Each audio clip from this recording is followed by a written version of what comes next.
और उनका दबंगई इतना है, सबको धमकी देते हैं।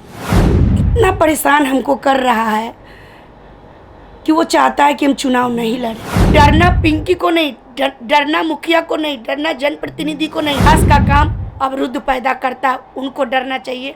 ये आपसे हम आश्वासन चाहते हैं।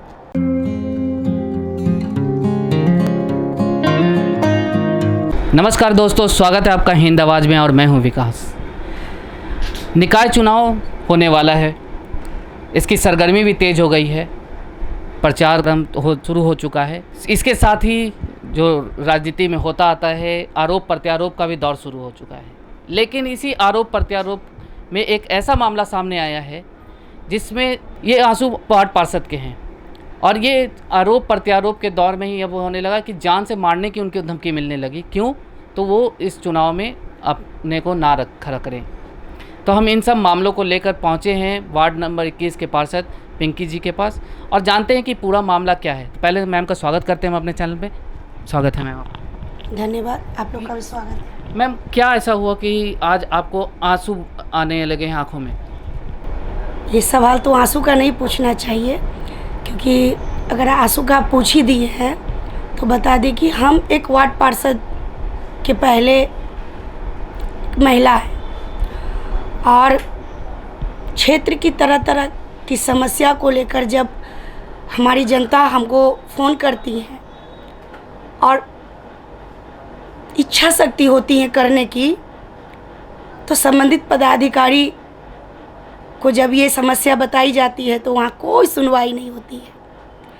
क्योंकि नगर निगम में भी हमारा विरोधी बैठे हुए हैं, क्षेत्र में तो है ही मैम। लेकिन जैसे कि जो हमारे यहाँ मेयर भी महिला हैं, तो इसके बावजूद भी एक महिला को अपनी समस्या बात पहुँचाने के लिए मतलब परिश्रम करना पड़ रहा। आपको ये पता नहीं है कि मेयर क्या है? जग जाहिर है कि मेयर स्टाम्प पेपर है। 2018 में जब बाढ़ की स्थिति आई थी और उनसे संप हाउस की संख्या पूछी गई थी, सब कोई को पता है कि टाल मटोल वाला वो सही से उनको ये तक पता नहीं था कि संख्या कितनी है। हम एक वार्ड पार्षद है, हमको पता है कि पूरे पटना में संप हाउस की संख्या कितनी है, लेकिन उनको पता नहीं था। और सबको पता है कि उनका पुत्र चलाते हैं पूरे नगर निगम और उनका दबंगई इतना है, सबको धमकी देते हैं। वायरल भी हुआ है ऑडियो, लेकिन उस पर कोई कार्रवाई नहीं हुआ। क्यों? क्योंकि भाजपा के लोग उनके सर पे हाथ दे रखे हैं, इसलिए उनको कुछ नहीं होता है। तो मैम, इस तरह की जब समस्या आ रही है तो कैसे आप मतलब निकाल रही हैं कि हाँ कैसे इनसे लड़ रही हैं, और क्या क्या चीज़ें आपको अभी समस्या और उठानी पड़ी जो आम जनता की समस्या है? देखिए, एक साथ सभी लोग मिलके इतना परेशान हमको कर रहा है कि वो चाहता है कि हम चुनाव नहीं लड़े। चाहे वो नगर निगम में बैठे मेयर हो या क्षेत्र में वार्ड 21 में बैठे हमारे विरोधी हो। कुछ पदाधिकारी भी है जो शायद मेयर के दबाव में नहीं काम कर पाते हैं। तो एक साथ मिल के सब कोई चाहते हैं कि हम काम ना करें और डर जाएं, क्योंकि लगातार हमको अब धमकी भी मिलने लगा है। सॉरी, उसका वीडियो हम आपको नहीं दे पाएंगे, क्योंकि उस वक्त जब धमकी दिया गया था, कल की बात है, जब धमकी जान से मारने की धमकी दिया गया था तो हम वीडियो नहीं बना पाए, क्योंकि मेरे हस्बैंड वीडियो बना रहे थे।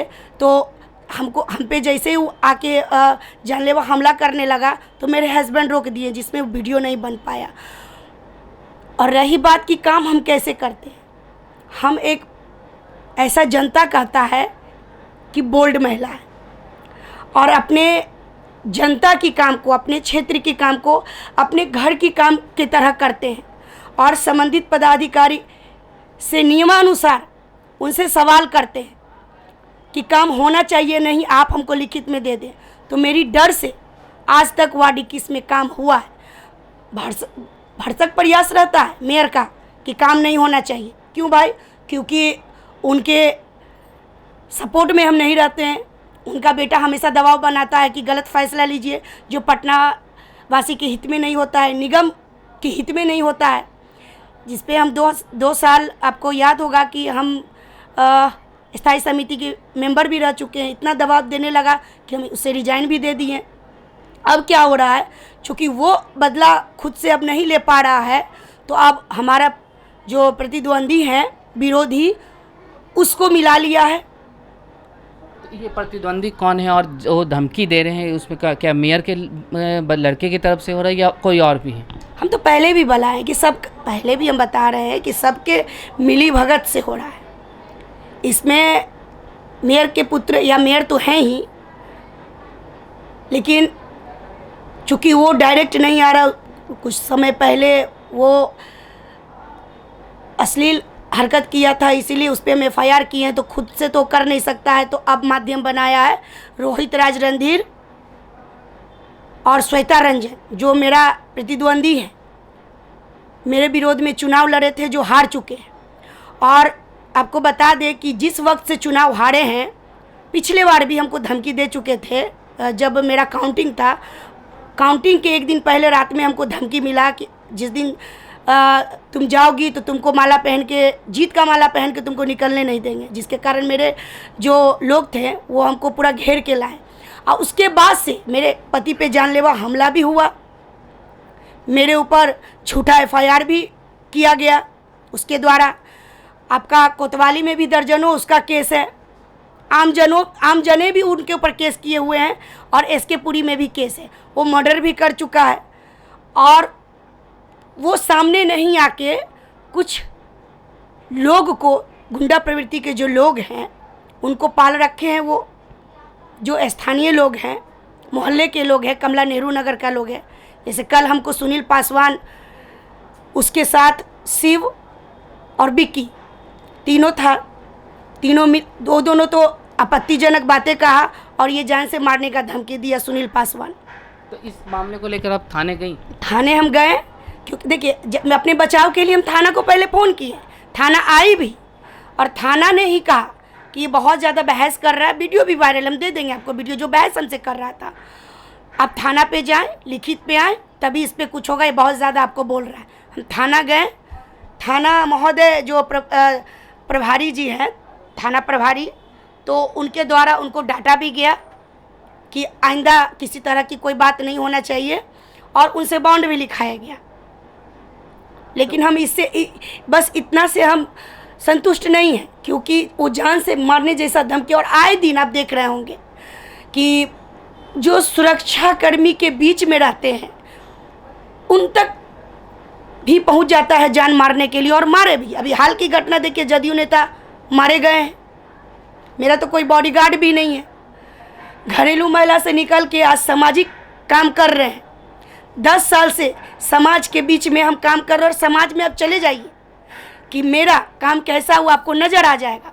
समाज के ही लोग ही बोलेंगे कि मेरा काम 10 वर्षों में हम अच्छा सेवा दिए या बुरा दिए, एक फ़ोन में रिस्पांस किए, मेरे कार्यालय पे कोई काम के लेकर आए, हम किए नहीं किए, ये समाज के ही लोग बोलेंगे।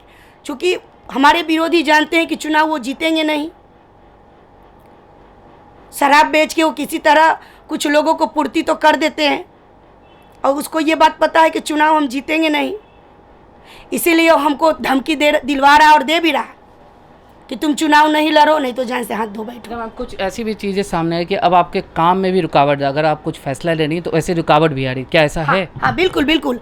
अभी हाल में ही बता दें कि मेरा 50 लाख की योजना पार्षद निधि से हर घर नल जल, जो माननीय मुख्यमंत्री जी के 7 निश्चय के तहत है, उनका ड्रीम प्रोजेक्ट जिसको बोला जाता है, और उनका जो 7 निश्चय के तहत हर घर नल जल का पाइपलाइन पूरे विस्तार हो गया। अदालतगंज में पानी कनेक्शन और चालू करने की बात आई, सिर्फ टी कनेक्शन को लेके, परमिशन को लेके, रोड कटिंग को लेके 1 साल 2 महीना लगाया गया। एक तिवारी जी हो जेई हैं, पिछले वर्ष वो हमको बोले कि नाइट में काम लगा देंगे, संडे के नाइट में, क्योंकि यातायात बाधित रहता है डे में। नाइट में जब काम लगाने गए तो उनको मेयर फ़ोन करती है कि काम को रोक दो, चुनाव के बाद काम लगेगा।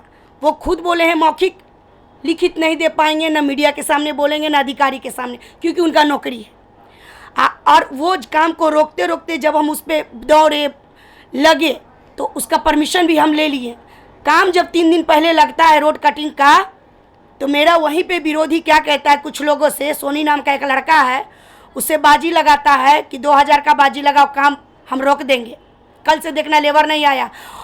और सेम वही चीज़ हुआ। हम जब सुने तो तुरंत संबंधित पदाधिकारी के पास गए कि देखिए इस तरह की बात हो रहा है, काम नहीं रुकना चाहिए। और काम आज रुका हुआ है, काम शुरू नहीं हुआ। तो काम मेरा भी, और ये लोग नहीं जानता है कि काम मेरा कहाँ है, वो तो जनता का काम है। हर घर नल जल माननीय मुख्यमंत्री जी के साथ निश्चय का काम है। स्वच्छ पानी देना जनता का काम को अवरुद्ध पैदा करता है, उसके ऊपर कोई कार्रवाई नहीं होती है। लगातार काम को रोकता है, विकास कार्य को। संवेदक जाता है काम करने तो संवेदक को धमकी देता है। इसका भी आपका कोतवाली थाना में FIR दर्ज है, कुछ नहीं हुआ उसके ऊपर, किसी तरह की कोई उससे पूछा भी नहीं गया कि क्या हुआ। अब आपकी क्या रणनीति? एक तो आप जान मारने की धमकी, चुनाव भी है और जनता के बीच भी रहना है, तो अब आपकी क्या आगे की रणनीति? देखिए, सच्चाई आप लोग दिखाते हैं क्योंकि आप लोग आईना है। सच्चाई को माननीय मुख्यमंत्री जी तक ले जाइए और इस न्यूज़ को, मेरी बातों को, जनता की बातों को, क्योंकि वार्ड 21 की करीब 70,000 की आबादी जो है उसका हम प्रतिनिधित्व करते हैं। इस समस्या को माननीय मुख्यमंत्री जी के पास ले जाइए, क्योंकि 2005 में जब उनको सरकार बनाया गया, बिहार का जनता उनको, सरकार उन पे विश्वास जताया और सरकार उनको बनाया गया, तो वो महिलाओं पे, लड़कियों के लिए बहुत सारी योजनाएं लाए और वो फल भी रहा है, फूल भी रहा है, चाहे वो गांव हो या शहर हो। तो उन तक ले जाने की ज़रूरत है, उनके संज्ञान में डालने की ज़रूरत है और उनसे आग्रह करेंगे कि आज हम सर उठा के भी चलते हैं तो आपके काम के कारण चलते हैं, क्योंकि आपका साथ निश्चय में हर घर नल जल और पक्की सड़क और पक्की नली का काम हुआ है। और इस अधिकार से भी चलते हैं क्योंकि 35% आरक्षण आपने दिया है, महिलाओं को आधा का अधिकार दिया है। तो आज बेखौफ चलते हैं तो सिर्फ आपका देन है, क्योंकि हम जानते हैं, हम ये सोचते हैं कि हमारे सूबे के मुखिया हमारे गार्जियन हैं, माननीय मुख्यमंत्री जी, वो सब कुछ देख लेंगे। तो बस आप लोग वहाँ तक ले जाइए, उनके संज्ञान में डालिए और उनसे आश्वासन चाहते हैं कि हम बेखौफ होकर चुनाव लड़े कि नहीं लड़े, ये क्वेश्चन उन्हीं से करते हैं। आपने काम करना सिखाया महिलाओं को कि आप काम कर सकती है, अपने घर को संभाल सकते हैं तो अपने क्षेत्र के भी घर को संभाल सकते हैं, जो हम 10 साल से संभाल रहे हैं, चाहे वो राशन कार्ड हो या आधार कार्ड हो या पेंशन हो, स्वच्छ पानी हो, शौचालय हो, रोड हो, नाला हो, हर तरह की जो मूलभूत सुविधाएं होती हैं। आप मेरे वार्ड में जाइएगा, तरह तरह के मोहल्ला में, विभिन्न मोहल्ला में, तो आप पाइएगा कि रोड क्या, उनका आंगन तक ढलवा दिए हैं, उनका आंगन तक भी ढलाई हुआ है। प्रत्येक घर में आज राशन कार्ड, जो डबल राशन आज सरकार के माध्यम से मिल रहा है, उनको मिल रहा है। हर काम कर रहे हैं, जो सरकारी योजना धरातल पे नहीं उतर पाया था, 50 वर्ष में जो काम नहीं हुआ था, आज हमने 10 वर्षों में काम किया। ये हम नहीं, ये आपको जनता बताएंगी जब आप जाइएगा मेरे क्षेत्र में। तो हम बस उनसे यही मदद लेना चाहते हैं कि हमको आश्वस्त कर दीजिए कि आप हैं मेरे गार्जियन और हम महिला बहुत आप पे गर्व करते हैं। चाहे वो बाल विवाह प्रथा हो, शराबबंदी हो, इस तरह का महिलाओं के लिए आपने बहुत रोका है और हमको आप पे गर्व है और विश्वास भी है कि आपके संज्ञान में जाएगा तो आप इस चीज़ पे रोक लगाइएगा। डरना पिंकी को नहीं, डरना मुखिया को नहीं, डरना जनप्रतिनिधि को नहीं, डरना विरोधी को चाहिए। जो काम जनता का, विकास का काम अवरुद्ध पैदा करता है, उनको डरना चाहिए। ये आपसे हम आश्वासन चाहते हैं। तो आपने सुना पिंकी जी को, अब ये आंसू जो आप देख रहे हैं ये मुख्यमंत्री जी तक को जाना चाहिए। उनको उम्मीद है कि उनके जो हमारे जो सूबे के मुखिया हैं वो इनका साथ देंगे, इनके सहयोग। इन्होंने कहा कि मुझे डरने की ज़रूरत नहीं, विरोधियों के डरने की ज़रूरत है। खौफ विरोधियों में पैदा होना चाहिए। ये लड़ते आई हैं और लड़ते रहेंगी। रही बात हमारे जनता की, तो वो जनता के समर्थन साथ को पूरी तरह से जान रही, क्योंकि उन्होंने काम किया है, इसलिए उन्हें डर नहीं है। तो आगे के अपडेट्स के लिए बने रहें हिंद आवाज़ के साथ।